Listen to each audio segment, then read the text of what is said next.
6 octobre 1973, 14 heures. Les armées du président égyptien Anwar el-Sadat se lancent à la reconquête du Sinaï, perdu 6 ans plus tôt. De leur côté, les troupes syriennes déferlent sur le plateau du Golan. Après l'humiliation subie en 1967, pour le monde arabe, c'est l'heure de la revanche. La guerre du Kippour, ou guerre d'octobre, vient de débuter. Elle va durer 19 jours et le Moyen-Orient ne sera plus jamais le même.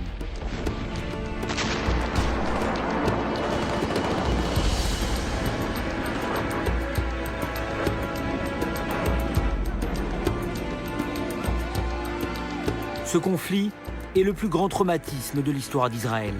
Un véritable choc, politique et moral. Le pays a cru disparaître. Il ne l'oubliera jamais. En Égypte, cette bataille reste un mythe. Pour la première fois, un pays arabe remet en cause l'invincibilité de Tsahal. Pourtant, cette guerre aurait dû même être évitée. Mais alors, pourquoi Anwar el-Sadat s'est-il lancé à l'assaut du Sinaï? Pourquoi Golda Meir a-t-elle rejeté les offres égyptiennes de dialogue? Pour découvrir les ressorts cachés de ce drame, il faut revenir en arrière. Retourner dans les coulisses de la grande histoire, suivre au plus près les acteurs de cette tragédie et déchiffrer leurs ambitions et leurs rêves.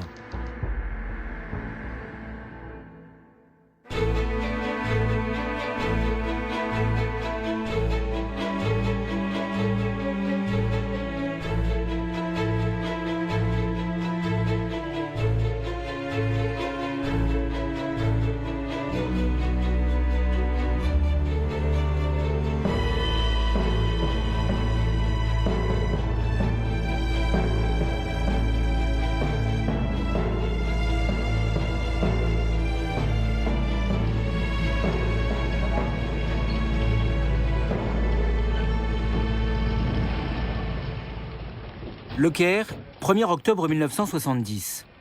Une voiture officielle arrive au Parlement. L'homme qui en descend est Anwar el-Sadat.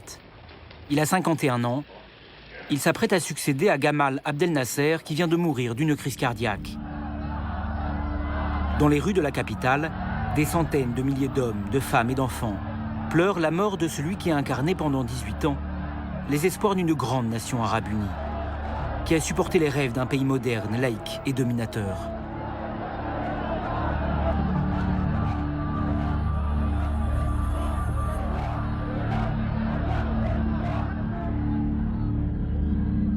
Sadat sait qu'une partie de sa vie et une page glorieuse de l'histoire de l'Égypte prennent fin aujourd'hui.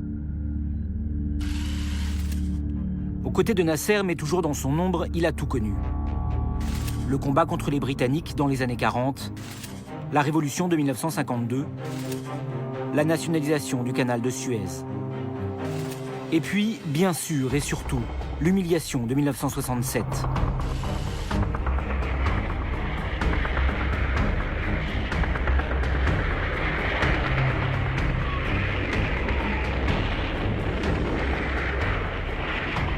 Cette année-là, le 5 juin, Israël, menacé par Nasser, lançait une fulgurante attaque.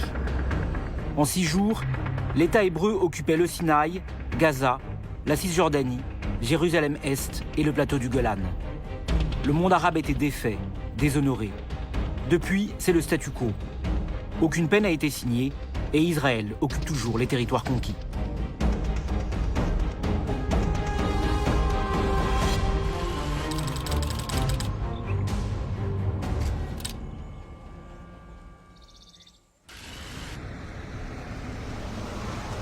En Israël, la première ministre Golda Meir s'interroge. Qui est ce Sadat qui s'apprête à succéder à Nasser? Que veut-il? Envisage-t-il de reprendre le Sinaï par la force?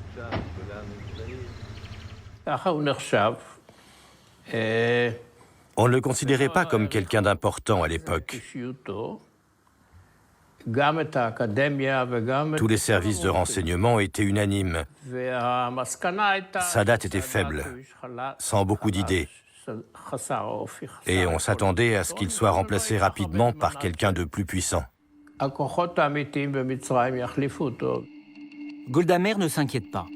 Ce Sadat n'a pas la carrure d'un Nasser, il n'y a rien à craindre. Elle est alors au sommet de sa popularité. Âgée de 73 ans, elle règne sur un État qui n'a jamais été aussi vaste. Et comme Sadat, toute sa vie se confond avec les mythes fondateurs de son pays. D'origine ukrainienne, elle passe sa jeunesse aux États-Unis, puis débarque en Palestine dans les années 20 et lutte contre l'occupation britannique. En 1948, elle signe même la déclaration d'indépendance aux côtés de David Ben Gourion, le fondateur du pays. Pour tous aujourd'hui, elle est la grand-mère d'Israël.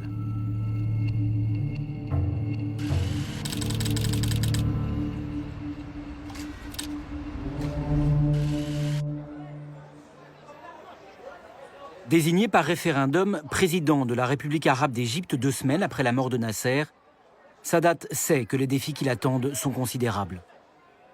La situation économique est désastreuse depuis la fin de la guerre. Et surtout, les Égyptiens restent traumatisés par la perte du Sinaï. Le pays est comme amputé d'une part de lui-même.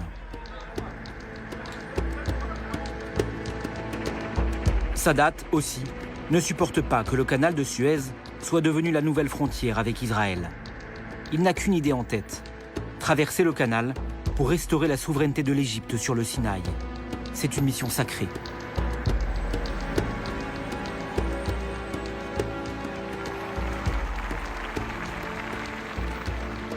How do you see the future? Well, I shall do my best to follow the policy of the late president, my dearest friend, President Gamal. But no one will capitulate here in this country. I am not ready to capitulate or to surrender 1 inch or a bit of sand from our land.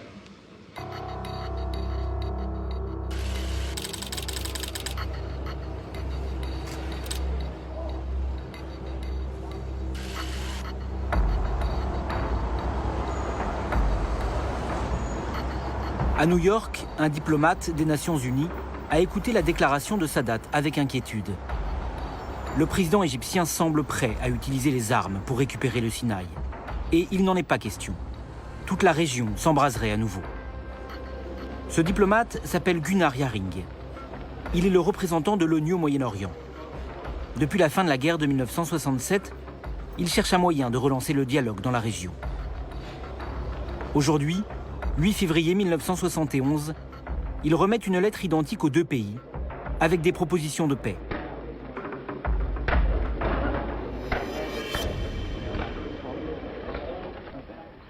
I feel sure that the parties will enter the discussions with a firm intention of finding a solution. I hope that with goodwill and understanding, they will in time reach agreement on a just and lasting peace. Jarring propose qu'Israël se retire du Sinaï. En échange, l'Égypte devra assurer la libre circulation sur le canal de Suez, renoncer à la guerre et ouvrir des négociations de paix définitives.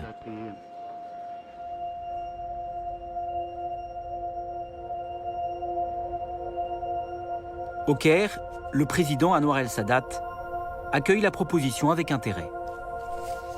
Il sait qu'une aventure militaire pour reconquérir le Sinaï serait suicidaire. Son armée n'est pas prête, il doit négocier.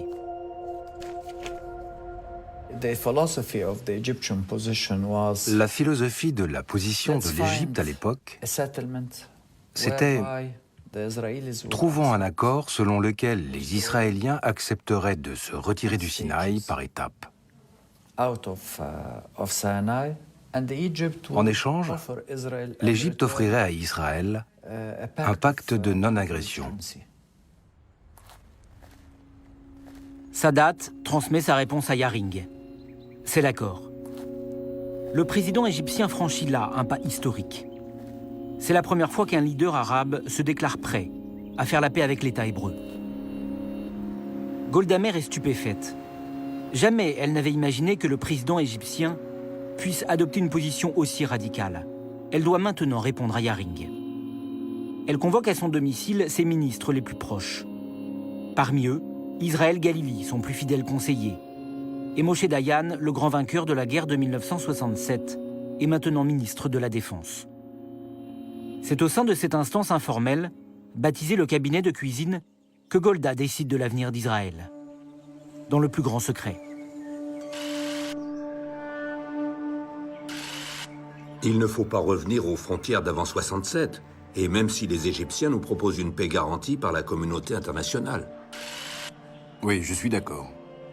C'est notre supériorité militaire qui nous permet de décider où doivent être les frontières d'Israël.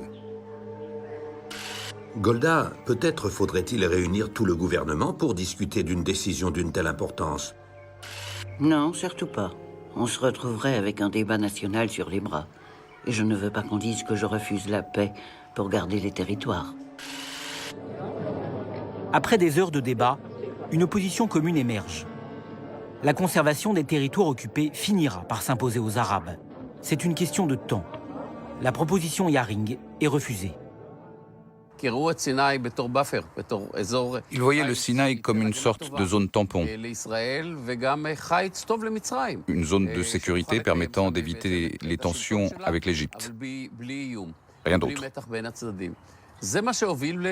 C'était bien cela leur vision de l'avenir. Il ne fallait surtout pas parvenir à un accord avec l'Égypte dans les frontières d'avant 67, mais avec d'autres frontières qui permettraient de garantir la sécurité d'Israël. Prime Minister, you want Sharm el-Sheikh and you want an access road to it, right? Territorial access, yes. You want the Golan Heights. You want East Jerusalem. You want military positions on the West Bank of the Jordan at its narrowest portions. You want Gaza Strip. And you want a demilitarized Sinai. Now, is there any reason to believe that if you maintain that position, that eventually you will not again go to war with the Arabs? There will be no comparison, less possibility of war.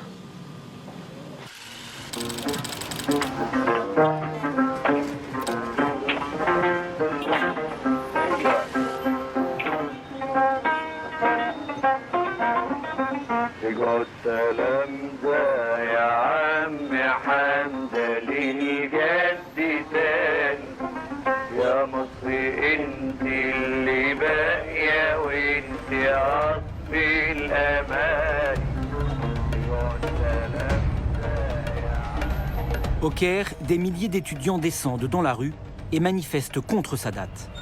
Sa politique de dialogue est un échec. Les Israéliens refusent de quitter le Sinaï. Est-il vraiment l'homme de la situation ?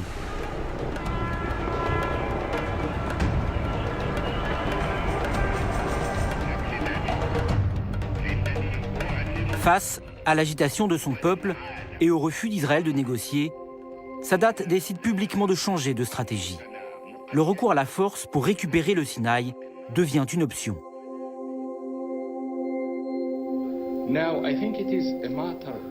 C'est une question de fierté nationale. Sommes-nous prêts à défendre nos territoires ou non? Ils ont rendu les choses aussi simples que cela. Donc, nous disons, nous ne pouvons prolonger le cessez-le-feu.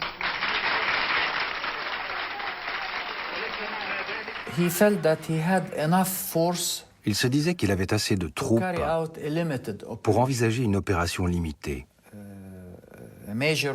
Une véritable guerre, mais avec un objectif militaire limité. L'idée n'était pas de traverser le canal pour aller jusqu'à la frontière avec Israël. Non. Mais de traverser, de mettre en place de solides têtes de pont de l'autre côté, mais sans les mettre en danger. Il voulait donc changer l'équilibre des forces sur le terrain afin de provoquer dès que possible l'ouverture de négociations. Le 16 mai 1971, Sadat nomme le général Saad el-Chazli, nouveau chef d'état-major.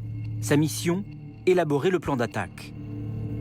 Brillant officier parachutiste, Chazli a participé à toutes les guerres contre Israël depuis 1948.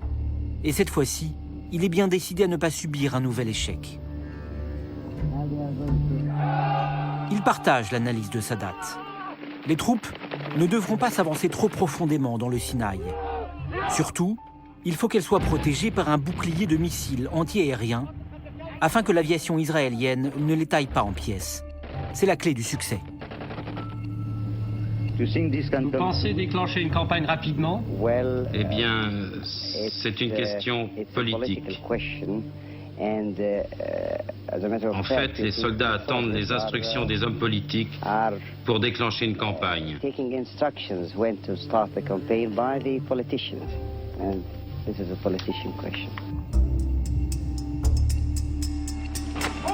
Avant de partir au combat, le général Chazli doit préparer aussi minutieusement que possible la traversée du canal.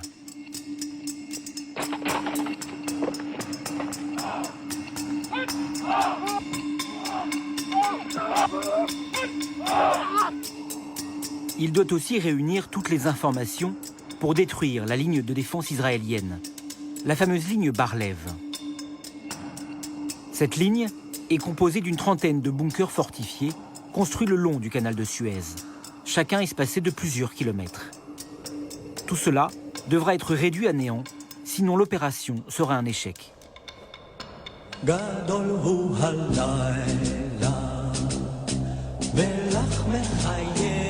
Derrière sa ligne de défense, Israël est en sécurité. Personne ici ne s'inquiète des déclarations agressives de Sadat. Jamais l'Égypte n'osera attaquer après ce qu'elle a subi en 1967.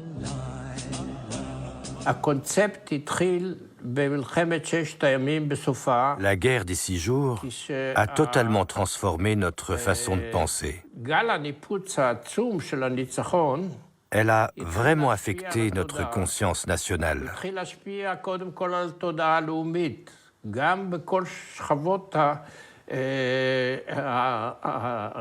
Après cet énorme succès, les politiques et le monde du renseignement ont considéré que les Arabes étaient désormais incapables de s'opposer à nous et qu'eux-mêmes le savaient.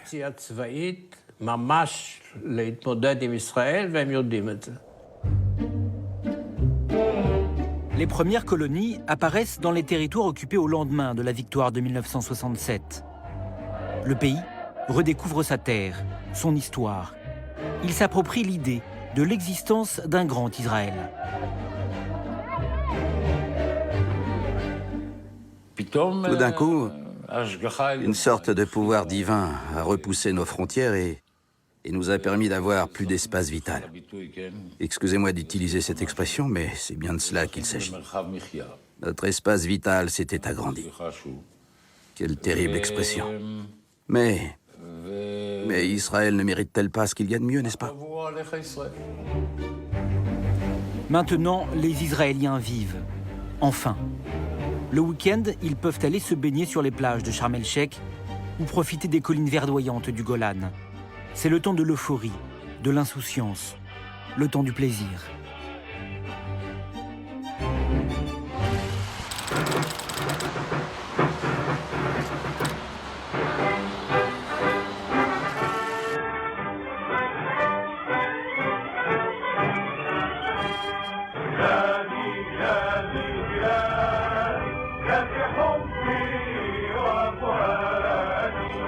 Pour attaquer Israël, Sadat a besoin d'armes modernes. Seul Léonid Brejnev est en mesure de les lui procurer. La visite qu'il entreprend aujourd'hui est donc capitale. Sur le chemin qui le mène au Kremlin, Sadat s'inquiète. Il sait que les négociations vont être houleuses. Cela fait 10 ans que Moscou a fait de l'Égypte sa principale carte au Moyen-Orient dans le grand jeu qui l'oppose aux États-Unis, soutien fidèle d'Israël. Son pays est devenu une sorte de protectorat soviétique.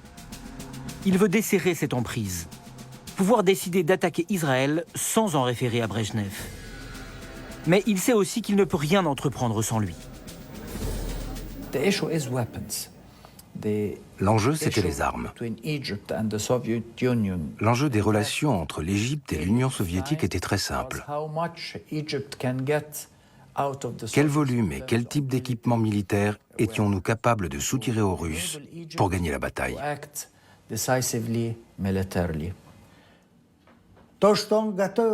Il était évident que Sadat se préparait à la guerre. Il demandait sans cesse à l'Union soviétique de lui livrer de nouveaux types d'armes. Et ce faisant, il allait toujours plus loin dans ses demandes.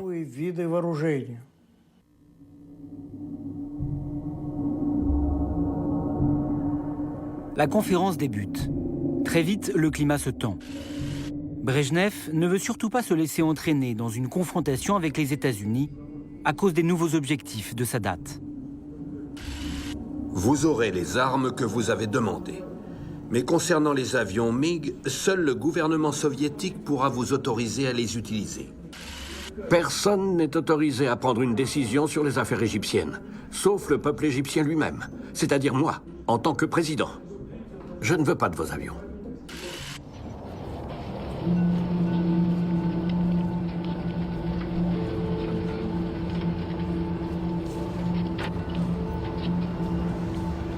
Ulcéré, Sadat rentre au Caire. En contrôlant les délais de livraison et le type d'armes, Brejnev contrôle l'avenir de l'Égypte. Sadat le sait et ne le supporte plus. Il faudra peut-être un jour se séparer des Russes.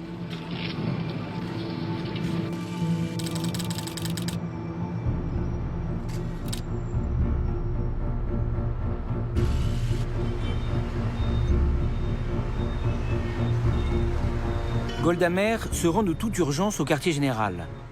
Les services de renseignement de l'armée viennent de recevoir un document confidentiel provenant de l'entourage proche de Sadat.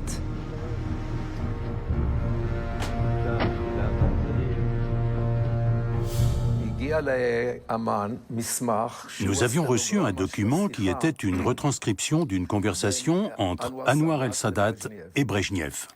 Et dans ce document, Sadat disait à Brejnev « Je veux attaquer Israël et reconquérir le Sinaï.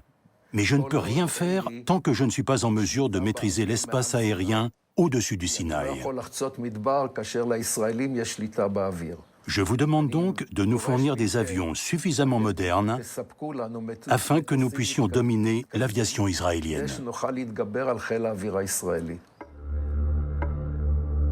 Golda Meir n'est pas étonnée d'apprendre que Sadat se prépare à la guerre.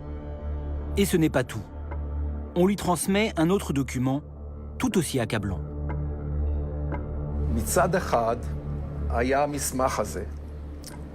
D'un côté, nous avions ce document qui nous semblait authentique, et de l'autre, la source nous avait donné aussi les plans d'invasion qui correspondaient bien au contenu de la retranscription de la conversation. En effet, ces plans nous apprenaient qu'il voulait traverser le canal et avancer au moins jusqu'au col du Sinaï situé à 40 ou 50 km du canal. Ces plans collaient parfaitement avec le document Brejnev-Sadat. Israël a donc un informateur situé au sommet du régime égyptien, capable de transmettre des documents signés de la main même de Sadat. Cet homme s'appelle Ashraf Marwan. Il est ici de dos, à l'aéroport du Caire, au moment même où Sadat rentre de Moscou. Entre Ashraf Marwan et Israël, l'histoire a débuté 3 ans plus tôt, au printemps 1969, à Londres.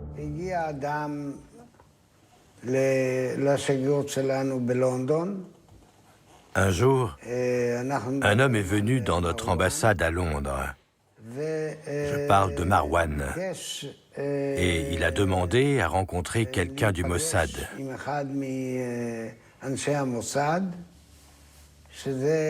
Vous savez, c'est assez classique de recruter comme cela de futurs agents.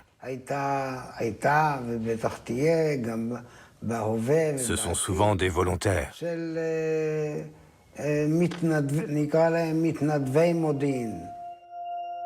Pour le Mossad, ce nouvel agent est exceptionnel.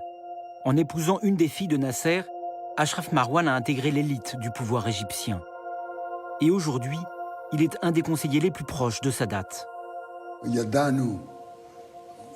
Nous avions compris qu'il voulait avoir un contact direct avec le directeur du Mossad, c'est-à-dire avec quelqu'un qui a le rang de général, donc moi.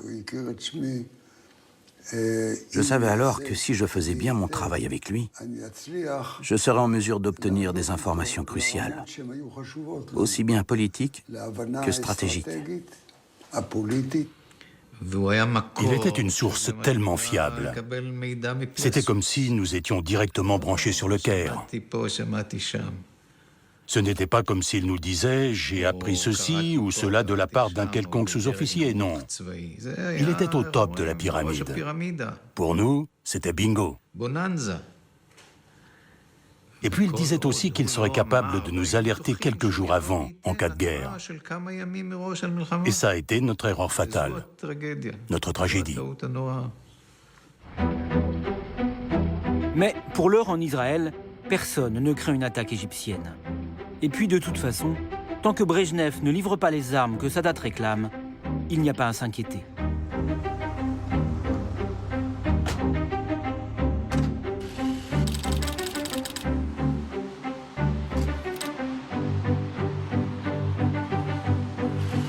Russia.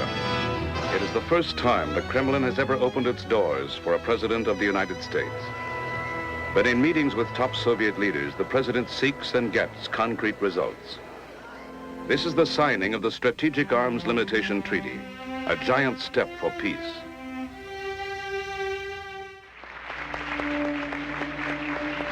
Au Caire, Sadat est furieux. Brejnev et Nixon n'ont pas voulu régler la question du Sinaï lors de la rencontre historique de Moscou. Manifestement, le statu quo actuel leur convient très bien. Le président égyptien décide de réagir. Le 8 juillet, Vladimir Vinogradov, l'ambassadeur soviétique au Caire, vient justement lui remettre un rapport sur le sommet entre les deux grands. Il a regardé l'ambassadeur soviétique et lui a dit « Vous avez terminé ?» Il a répondu « Oui, bien. Laissez-moi vous donner ma réponse maintenant. Tous vos conseillers militaires doivent avoir quitté le pays dans une semaine ou deux. Je ne me rappelle plus exactement. » Vinogradov est revenu à l'ambassade et m'a tout raconté. Et c'est là que je lui ai dit qu'il fallait dresser un monument à la gloire de Sadat, parce qu'il prenait ses responsabilités. En effet, il soulageait l'Union soviétique de la responsabilité de la préparation et de la conduite d'une guerre.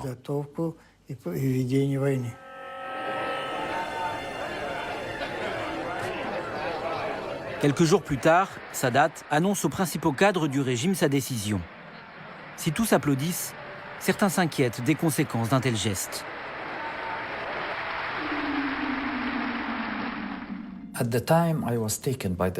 Sur le moment, cette décision m'a profondément troublé. Je me disais que cela allait provoquer un profond divorce entre les Soviétiques et nous. Et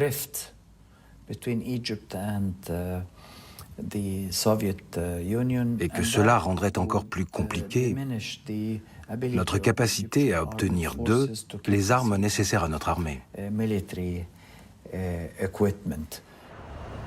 En 2 semaines, plus de 8000 conseillers soviétiques sont expulsés d'Égypte.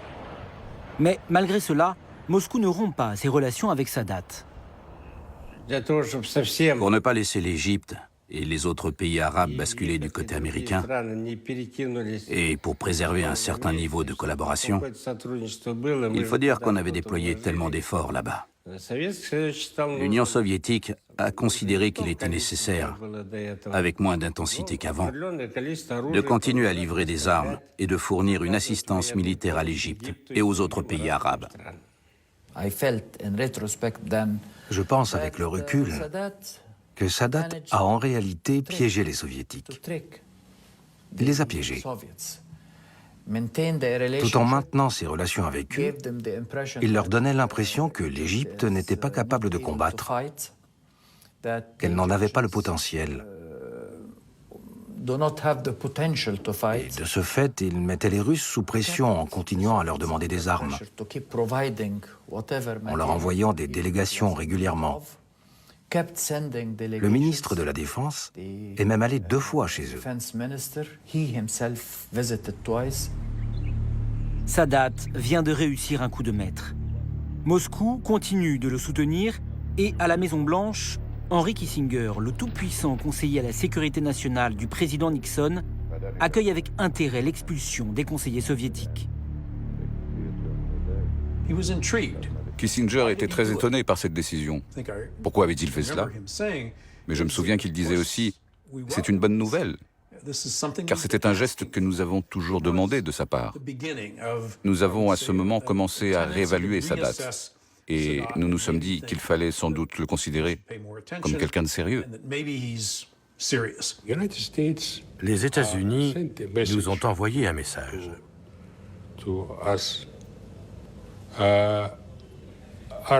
Cela devait être fin juillet 72.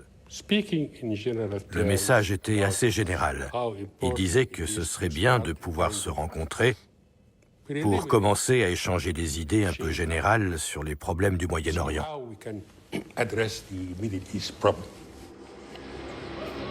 Sadat accepte la proposition américaine. Il décide d'envoyer son conseiller spécial, Hafez Ismail, rencontrer Kissinger. Le célèbre diplomate américain est sans doute le seul capable de faire bouger les Israéliens.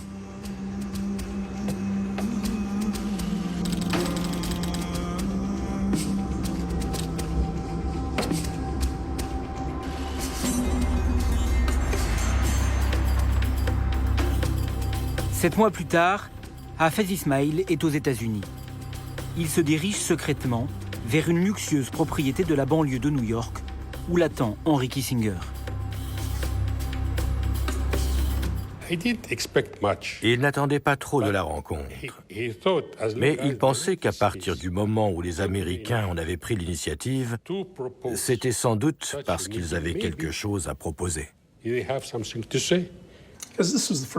C'était la première fois qu'il allait vraiment négocier avec un diplomate arabe sur un sujet aussi important. Il voulait donc être à la hauteur. Je crois aussi qu'il ressentait une certaine fierté au fait d'être pris au sérieux par un arabe, alors même qu'il était juif. Il ne me l'a jamais dit, bien sûr, mais vous savez, il devait se dire « ils vont me prendre au sérieux. Je suis Henry Kissinger, tout de même. » Les deux hommes s'enferment avec leurs collaborateurs et commencent à esquisser ce qui pourrait être un futur processus de paix entre l'Égypte et Israël.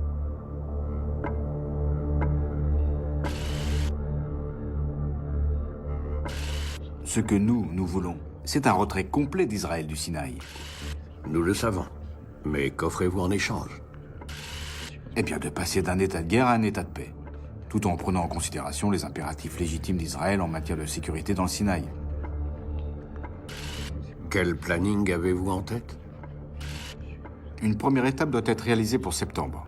C'est-à-dire qu'ils doivent avoir commencé à évacuer une partie de nos terres. Mais c'est trop tôt. Ils ont des élections fin octobre. Golda Meir ne voudra rien faire avant. Écoutez, Dr Kissinger, c'est à vous de les convaincre. Nous, ça fait 6 ans qu'on attend.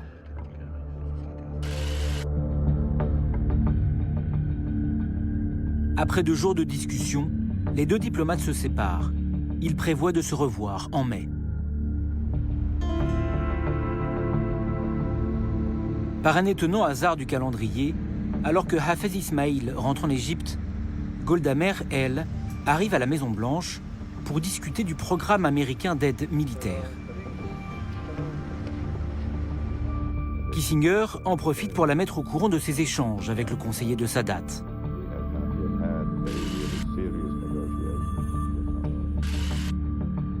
Il est possible d'obtenir des évolutions de la position égyptienne.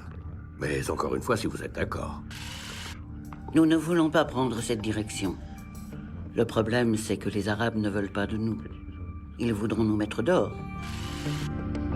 Pour Golda Meir, fidèle à sa ligne politique, seul le statu quo actuel offre les meilleures garanties de sécurité pour Israël. Alors, pourquoi bougerait-elle? Elle accepte malgré tout que Kissinger reste en contact avec Hafez Ismail. Mais elle est catégorique. Elle ne fera rien avant les élections israéliennes prévues fin octobre 1973.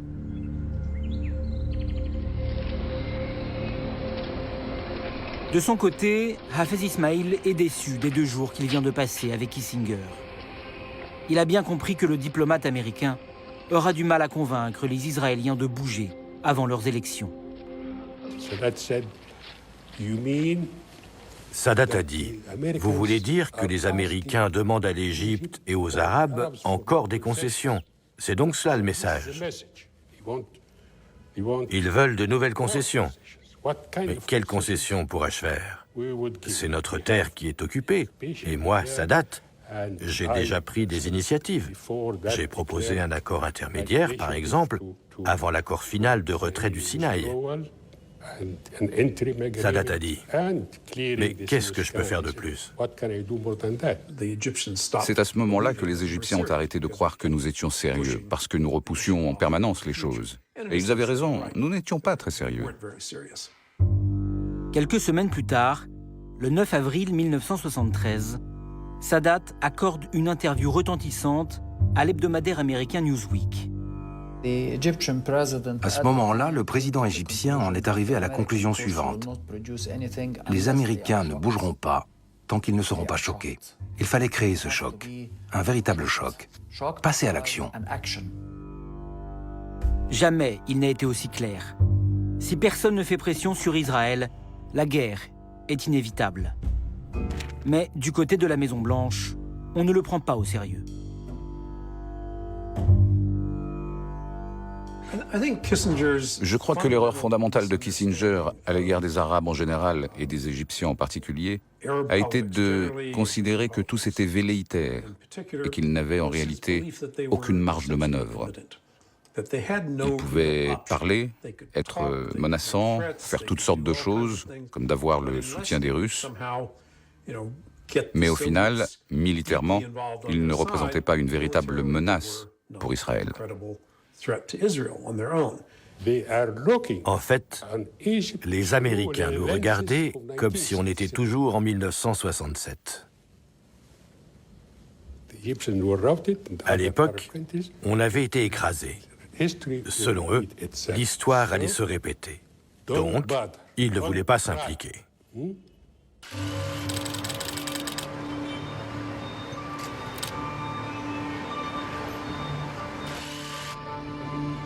Sadat sait qu'il ne parviendra pas à créer ce choc dont il parle dans Newsweek seul. Il a besoin d'un partenaire pour attaquer Israël. Et ce partenaire ne peut être que la Syrie d'Hafez el-Assad. Ministre de la Défense en 1967, Assad a vécu la perte du plateau du Golan comme une humiliation personnelle. Il est prêt à tout pour le récupérer. Aujourd'hui, à Alexandrie, les deux leaders arabes scellent leur alliance. Mais Sadat se garde bien de confier à son nouvel allié ses véritables objectifs. Nous avions parfaitement bien compris le plan syrien. Il était simple. C'était reconquérir l'intégralité du plateau du Golan.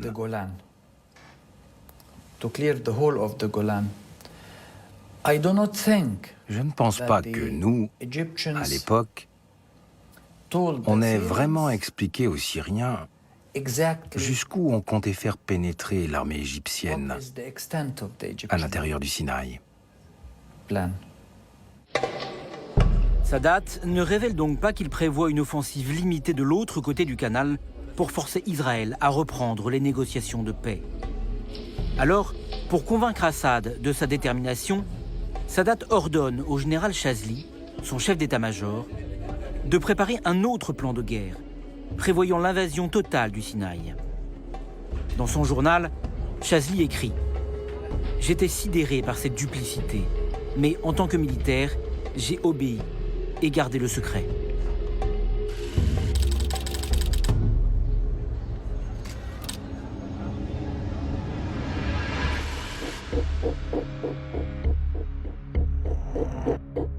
Alors qu'Égyptiens et Syriens se préparent à la guerre, Golda Meir célèbre les 25 ans de la naissance d'Israël. C'est pour elle l'occasion de montrer la force de l'État hébreu, la puissance de son armée, la confiance de son peuple en l'avenir.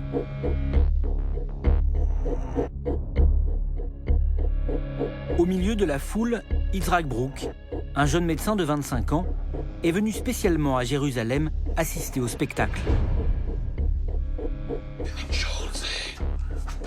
On pouvait voir les puissants tanks de l'armée israélienne défiler dans les rues. On se sentait vraiment très en sécurité en regardant défiler tout cet armement. On se disait alors qu'on était protégés et qu'on ne serait plus jamais en danger de notre vie.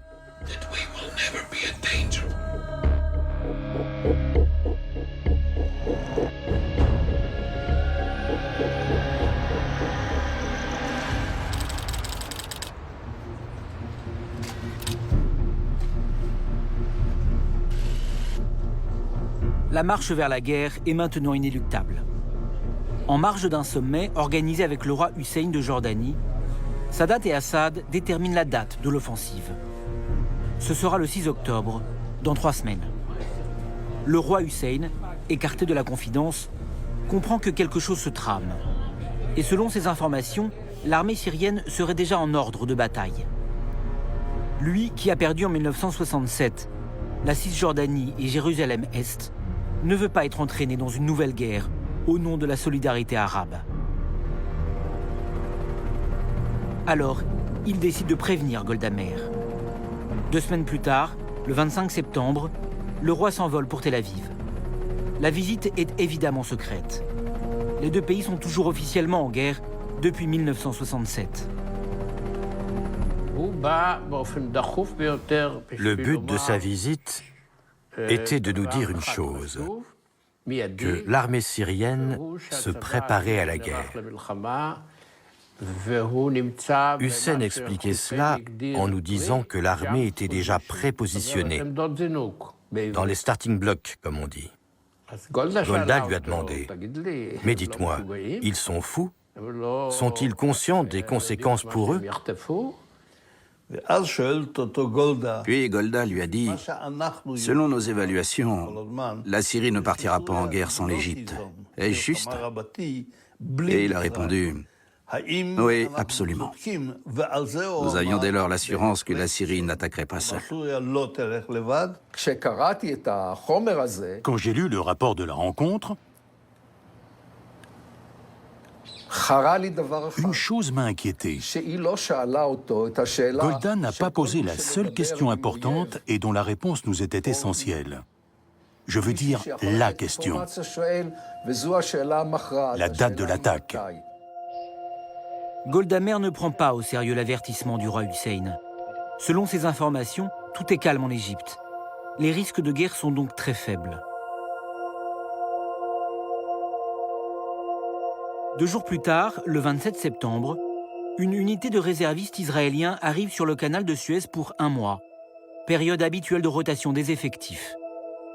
Ils s'installent dans le fort Pourkan, un des 35 bunkers de la ligne de défense Bar-Lev. Parmi eux, il y a le sergent Avi Yafé, ingénieur du son dans le civil. Très vite, il s'est passé quelque chose d'étrange, d'irresponsable même. On voyait en face, chez les Égyptiens, des véhicules arriver, des canons, des missiles. On a indiqué cela au quartier général et ils nous ont dit « Ne vous en faites pas, les gars. » Ils se sont moqués de nous. Vraiment. Comme s'il valait mieux que l'on se taise. En tout cas, ils ne nous prenaient pas du tout au sérieux.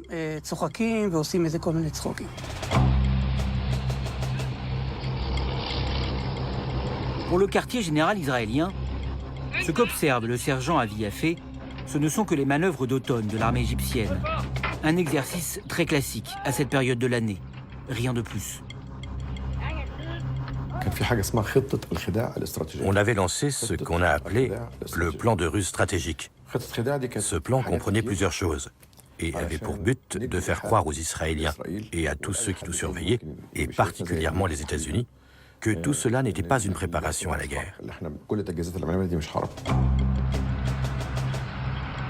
Et la ruse fonctionne. Sadat masse ainsi le long du canal de Suez des dizaines de milliers d'hommes et des tonnes de matériel. À Washington, comme à Tel Aviv, personne ne s'inquiète.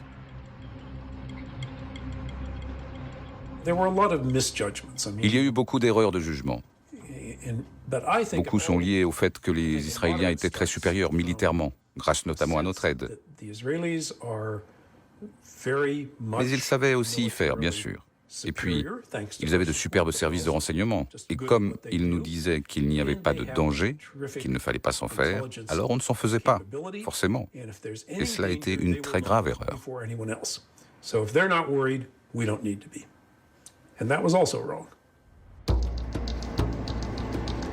3 jours avant le début de la guerre, Sadat convoque dans son bureau Vladimir Vinogradov, l'ambassadeur soviétique au Caire. Il a un message confidentiel et urgent à transmettre à Moscou. Nous avions beaucoup d'instructeurs soviétiques en Égypte, dans le complexe métallurgique de Helwan, de même qu'à Assouan, Nag Hammadi ou Alexandrie.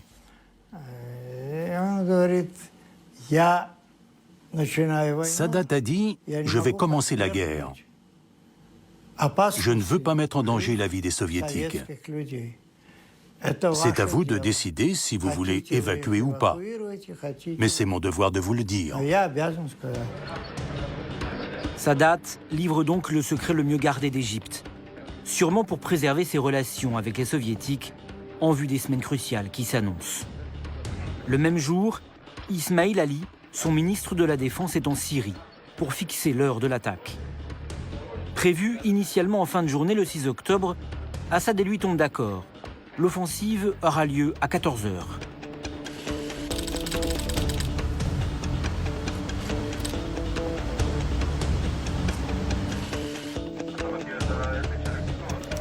Un téléphone sonne en pleine nuit au siège du Mossad. C'est l'antenne de Londres qui appelle. Ashraf Marwan, le fameux conseiller de Sadat et espion israélien, veut voir Tzvika Zamir, le directeur du Mossad, de toute urgence.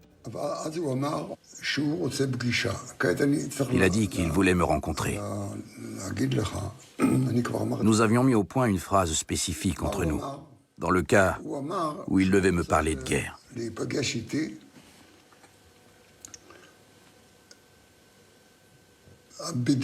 Dans notre jargon, nous appelions cela un code opérationnel.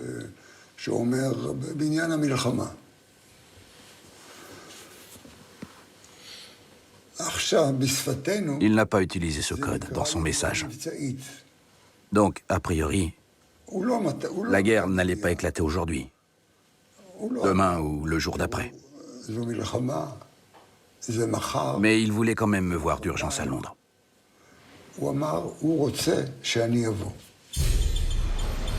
Et le premier rapport sur l'évacuation des familles soviétiques arrive peu après à Tel Aviv.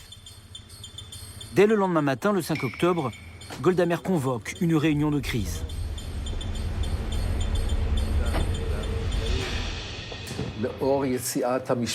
Après avoir appris le départ des familles des conseillers soviétiques, Dayan a compris la situation et il a dit « Il va y avoir la guerre. Les Égyptiens espèrent nous attaquer par surprise, mais là, c'est raté. Nous n'allons pas être surpris. » On a tous compris que la situation devenait très grave. On aurait donc dû avoir un vrai débat à ce sujet. Le plus étonnant, c'est qu'on a discuté, bien sûr, mais on n'a pas vraiment eu de débat de fond. Et donc, personne n'a suggéré de prendre des mesures urgentes et radicales. Et pas un seul soldat de réserve n'a été rappelé. Aujourd'hui, je sais que c'était par peur des Américains. Golda et Dayan ne veulent pas mobiliser les réservistes, qui représentent pourtant près de 80% des effectifs de l'armée. La raison est aussi politique que confidentielle. 2 ans plus tôt, en décembre 1971, Golda Meir et Henry Kissinger ont scellé un pacte secret dans un grand hôtel de Washington. Nous avions accepté l'idée que les Israéliens pouvaient conserver les territoires occupés pour des raisons de sécurité.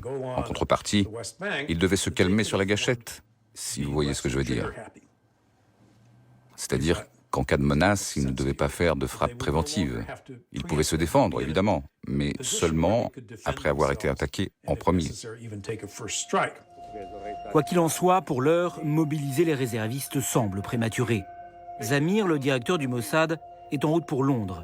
Il n'a pas encore rencontré Ashraf Marwan.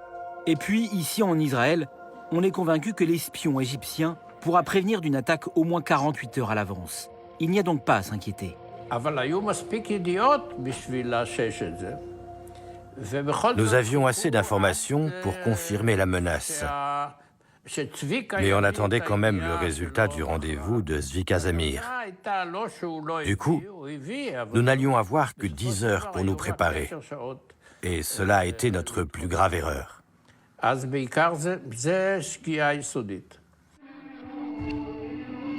Au Caire, la journée du vendredi 5 octobre touche à sa fin. C'est le Ramadan et le président Sadat est à la mosquée. Il prie. Dans ses mémoires, il écrit « J'attendais le lendemain, ce jour où la guerre déferlerait sur le monde, comme j'avais attendu n'importe quel jour de mon existence. »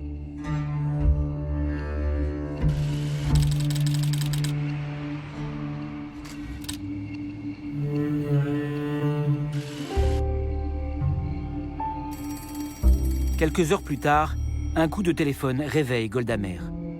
Ça y est, Zvika Zamir a rencontré Ashraf Marwan.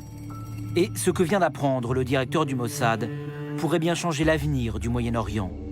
Tout à l'heure, vers 18h, jour de Kippour, ce sera la guerre.